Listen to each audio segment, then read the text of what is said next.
Hi Simon, my name is Bill Dobson, I'm the head brewer of Brains, and I'm here to give you a tour around the brewery today so you can come and see what's brewing. Cheers. Thank you. Right, we're on the top floor in the mill with Bill again.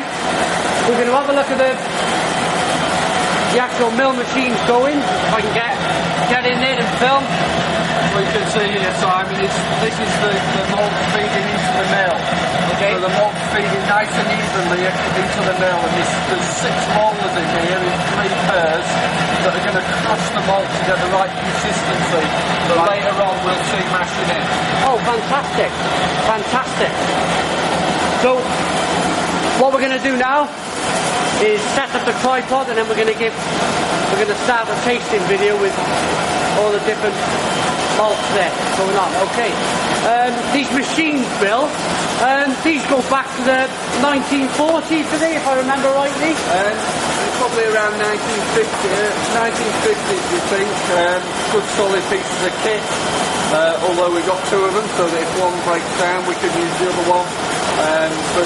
Yeah, tried and trusted bits of British engineering. Fantastic. So this is basically sorting the grain and making it even, and that's going down to where we were just now. Grinding the grain, as I'll show you in a minute, the grain has quite a husk on it, and we have to crack that open to get hold of the starch inside, because we want to actually get to the inside of the grain to turn that into our beer. Okay, lovely. Okay, so here's a fine example of all the different hops in use at Brains Brewery. They're being opened up there. Okay, so this is some Fuggles hops. Okay. So we use the hops in this form, which is pellets. Right. So this is how we actually add them to the beer. Okay. So it's a bit like they've been ground and packed. Yeah. In foil bags with the oxygen taken out of them. So the oxygen can't degrade the hops. But in terms of how they come off the field, they're packed into tight bales. Wow. And the hops are tightly packed together. You can see the individual cones here. Yeah? So this is a sample of hops that we've been given by the merchant, and then that's been later processed into these pellets. Now, does that get done here, Bill? Where you no.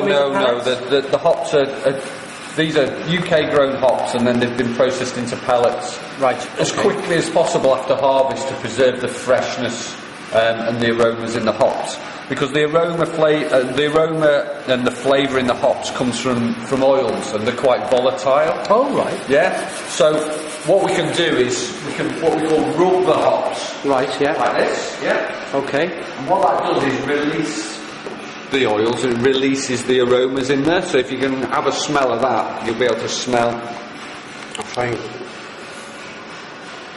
Wow. This is where you need smell-o-vision, Simon. I wish I would smell-o-vision. That is really, really citrusy and almost piney. Yeah. I mean, there's real complex aromas in hops. Lots of things that could describe them. The best word is hoppy. Hoppy, yeah. It is quite an unmistakable aroma. And you can see from my hands there, quite sticky. Yeah. So that's the oils there that are sticking to my hands. And it's those that we're going to extract into the beer that will give us the flavour. But also in there are the bitterness compounds that will give us the characteristic bitterness of the beer as well. So the hop isn't just adding bitterness to the beer, it's adding flavour to the beer as well. And there's lots and lots of different varieties of hops that can add a multitude of flavours to the beer. We can blend different types of hops, we can add them at different times, and we can create, a whole range of different beers just by changing the hop. Do you, like we've seen the malts up on the top floor, do you get different colours of hops as well, or are they all generally the same? They're all generally green. The hop doesn't contribute colour to the beer at all, because the leaf material is non-soluble, that gets left behind. Right. There's only, what we're doing is, when we boil the wort with the hops in, we're extracting out flavour and aroma compounds.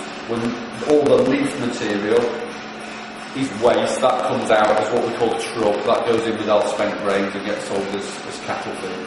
Oh, I see. So nothing's wasted. It's a natural plant matter. All the waste from all the grain husk from the mash tun that we don't want, the insoluble stuff, again, all that is sold as spent grain it goes for cattle feed. So no, it's not wasted. It's a good source of nutrients. Fantastic, fantastic. Good for the environment as well. Well, when we've got the copper up to boil later on, you'll get a shot of the copper boiling away, and you can see what we're doing out there. Okay, lovely. Okay. Great, thank you.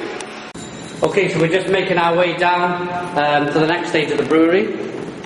Okay, so we're a traditional brew house, Simon, so the process starts at the top of the building and actually flows down by gravity to the next stage. Well, you can see, look, we're quite high up, we're right up. You get a good view of Cardiff from on the top of there. Absolutely, yeah, look at that.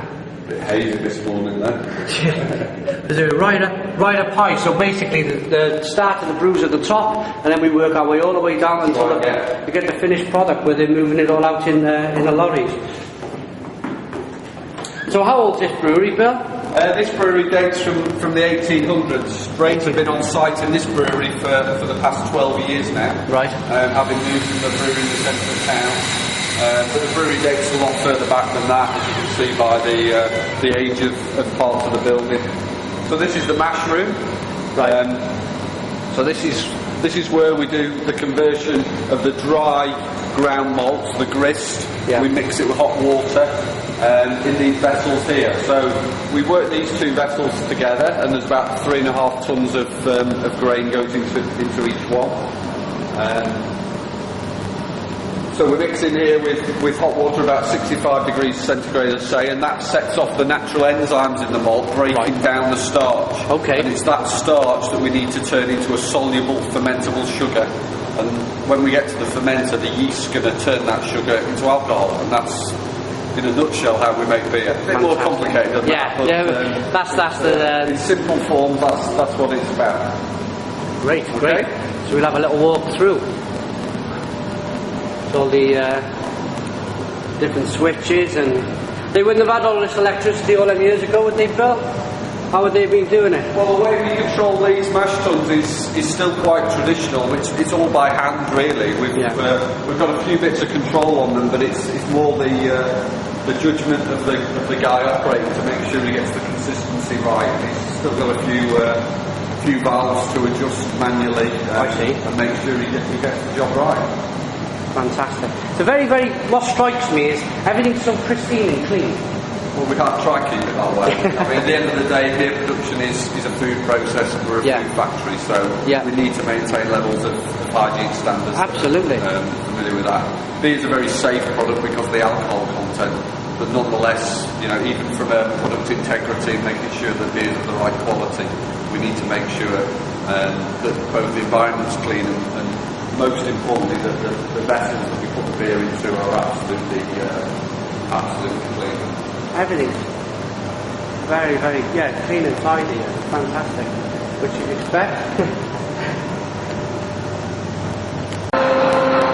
Right, so we are in the brew house with Bill Dobson of Brains Brewery. He's going to explain. Well, I think we've got the end of a brew coming on, so Bill's going to explain what's going on here. Morning, Simon. You've just joined us as we're finishing the second mash of the day. Okay. If you want to have a look inside the mash tun. Fantastic. There's a lot of steam coming out here, if you can see. It's coming close to being full. Hopefully you can get that on the camera. Wow, look at that. Fantastic. That's great. It looks very thick, almost like a big porridge. It is. It's what we're doing here is we're mixing the ground malt with hot water. At about 65 degrees centigrade. The key thing here is to control the temperature to get the conversion of starch into fermentable sugar. So this mash tun, the guys are making sure that the consistency is just right, so that we get the right amount of consistency of the mash and then the right strength of the brew. Fantastic. So what's being brewed in here today, Bill? What we're brewing there? Reverend James. Reverend James. Oh, fantastic. So what time did you start work this morning? When did you start this brew? This one. What time was your first match this morning? 5 o'clock. 5 o'clock in the morning. Wow. Fantastic.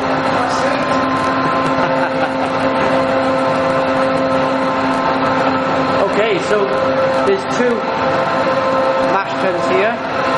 It gets fed through, funnels down, and fed through, and that's where the beer is brewed in these great big mash tuns.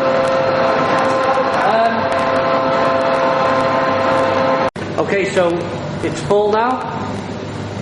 We're going to let that settle. It's full up.